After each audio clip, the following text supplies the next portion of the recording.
नमस्कार, हाजिर हूँ मैं रुमाना इसाक खान। चलिए ज़रा चुनाव को लेकर चर्चा करते हैं। 2024 उसी को लेकर सबको इंतज़ार है। 2024 में क्या हो? इस वक्त जो सबसे ज़्यादा हलचल और खलबली एक तरीके से देखने के लिए मिल रही है, वो विपक्षी खेमे में है। आप जानते हैं, एक तरफ 2024 में सामने प्रधानमंत्री नरेंद्र मोदी हैं, जिनकी लोकप्रियता का ग्राफ लगातार बढ़ता हुआ नजर आ रहा है। ऐसे में विपक्ष के सामने सबसे बड़ा सवाल ये कि 2024 में मोदी को मात कैसे दें। इसी को लेकर तमाम जो विपक्षी दल हैं अपना अपना गुणाभाग करने में जुटे हुए हैं। और इस सब के बीच जो ताज़ा अपडेट मैं आपको बताने जा रही हूँ वो ये है कि आखिरकार मोदी को हराने का ममता प्लान क्या है। जी, ममता बनर्जी मोदी को हराने के लिए राहुल से दूरी ज़रूरी, ये ज्ञान दे रही हैं। ममता बनर्जी की तरफ से ताज़ा बयान दिया गया जिसमें वो कह रही हैं कि साहब, अगर 2024 में मोदी के सामने विपक्ष की तरफ से चेहरा राहुल होंगे ना, तो फिर तो आप उम्मीद छोड़ दीजिए। मतलब राहुल मोदी के सामने कहीं टिकते नहीं, ये कहना है ममता बनर्जी का। ममता बनर्जी कह रही हैं कि राहुल गांधी तो मोदी की टीआरपी बढ़ाने का काम करते हैं।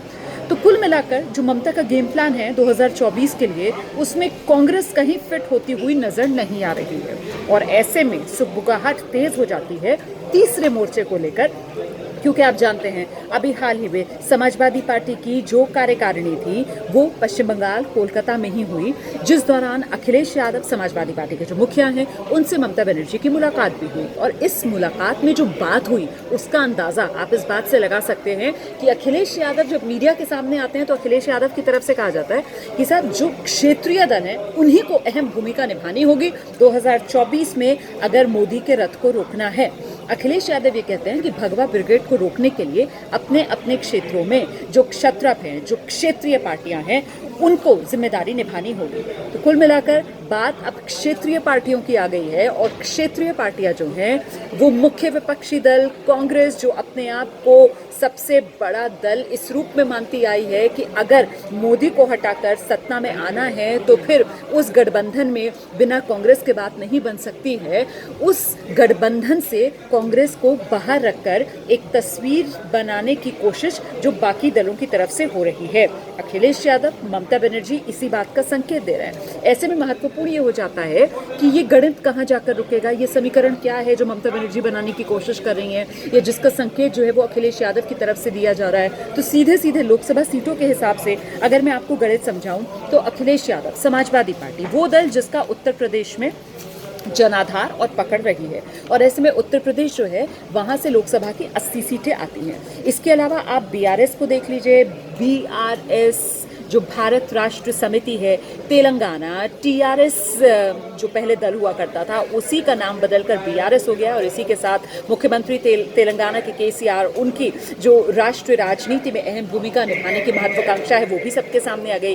तेलंगाना में आप जानते हैं 17 लोकसभा सीटें आती है। अच्छा, ये जो विपक्षी गठबंधन है जहाँ क्षेत्रीय दलों की बात हो रही है, इसमें जेडीएस भी एक तरीके से फिट आकर बैठेगा। जनता दल सेक्युलर कर्नाटक की पार्टी है, वहां पर उसका जनाधार है। कर्नाटक से 28 लोकसभा की सीटें आती हैं। एआईयूडीएफ भी यहाँ पर फिट हो जाता है, एक और क्षेत्रीय दल है। पूर्वोत्तर असम में पकड़ रखता है, असम में 14 लोकसभा सीटें हैं। इसके अलावा टीडीपी, तेलुगु देशम पार्टी, चंद्रबाबू नायडू की पार्टी, हालांकि ये पार्टी आजकल बीजेपी को लेकर थोड़ा सॉफ्ट है, लेकिन अगर तीसरे मोर्चे की सुगबुगाहट तेज होती है तो फिर चंद्रबाबू नायडू पर भी नजर रखनी होगी। और ऐसे में चंद्रबाबू नायडू, जिनका जनाधार आंध्र प्रदेश में है, 25 लोकसभा सीटें आंध्र प्रदेश की आती हैं, उनकी भूमिका महत्वपूर्ण हो जाएगी।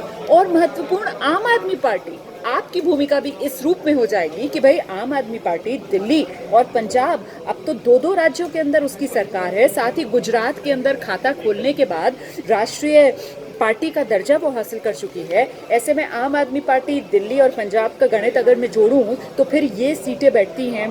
दिल्ली की 7 लोकसभा सीटें हैं, पंजाब की 13 लोकसभा सीटें हैं, तो सीधे ये 20 सीटों का गणित हो गया। तो कुल मिलाकर ये तमाम दल एक साथ अगर आ जाएं तो फिर सीधे सीधे 226 कुल लोकसभा सीटें हैं, जहां ये क्षत्रप, ये राजनीतिक दल क्षेत्रीय बीजेपी से सीधी टक्कर ले सकते हैं। तो यही वो पूरा गेम प्लान है जो ममता बनाने में जुटी हुई है। मोदी को हराने के लिए ममता प्लान यही है कि मोदी को हराने के लिए राहुल से दूरी ज़रूरी, राहुल मतलब कांग्रेस से दूरी ज़रूरी। और इसी वजह से जिस आक्रामकता के साथ ममता बनर्जी बीजेपी पर हमला बोलती हैं, बिल्कुल उसी कटुता और तलखी के साथ इस वक्त ममता बनर्जी ने हमला बोला है राहुल गांधी पर। फिलहाल राजनीति में पल पल में तस्वीर बदलती है, स्थितियां बदलती हैं, हालात बदलते हैं और जाहिर सी बात है राजनीति जो है वो सहूलियत के हिसाब से की जाती है। फिलहाल 2024 में वक्त तो है, तो ऐसे में इस दौरान किस तरीके से और तस्वीर बदलेगी, क्या और हलचल होगी, उसको लेकर आपसे बातचीत होती रहेगी।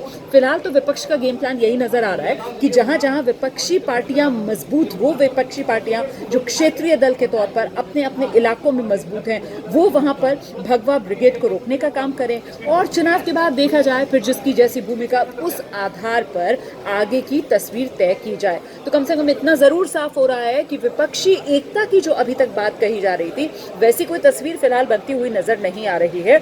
2024 में जो तस्वीर उभर रही है उसमें कांग्रेस अपने रास्ते और बाकी विपक्षी दल अलग अपने रास्ते, क्षेत्रीय पार्टियां जाती हुई नजर आ रही हैं। ये ज़रूर मुमकिन हो सकता है कि कांग्रेस पार्टी ने जिस तरीके का गठबंधन त्रिपुरा में लेफ्ट पार्टियों के साथ किया, तो बहुत मुमकिन है पश्चिम बंगाल में कोई इस तरीके का गठबंधन कांग्रेस पार्टी कर ले। अच्छा, देखना होगा कि जिस तरीके से पिछले विधानसभा चुनाव कर्नाटक में कांग्रेस और जेडीएस ने साथ मिलकर सरकार बना ली थी, हालांकि वो ज़्यादा समय तक नहीं चल पाई। बाद में बीजेपी ने वहाँ पर ये आरोप लगे कि खेल कर दिया, ऑपरेशन कमल कर दिया और फिर से वहाँ पर बीजेपी की सरकार बन गई थी। लेकिन क्या इस बार चुनाव में जेडीएस कांग्रेस के साथ आएंगे? क्या अलग अलग राज्यों के लिहाज से इस तरीके का कोई गठबंधन या फिर किसी तरीके की कोई अंडरस्टैंडिंग राजनीतिक दलों के बीच होगी, इसको लेकर भी नजर बनी हुई है। वो कहते हैं ना, हाथी के दांत खाने के और दिखाने के, और कुछ वही हाल राजनीति में भी होता है। जो कहा जाता है जरूरी नहीं वही किया जाए। लेकिन फिलहाल ये जरूर कहा जा रहा है ममता बनर्जी और अखिलेश की तरफ से कि कुल मिलाकर क्षेत्रीय दल जो हैं वो महत्वपूर्ण भूमिका निभाएंगे और फिलहाल क्षेत्रीय दलों को किसी की भी चौधराहट विपक्षी खेमे में मंजूर नहीं, खासतौर से कांग्रेस और राहुल गांधी तो कतई मंजूर नहीं।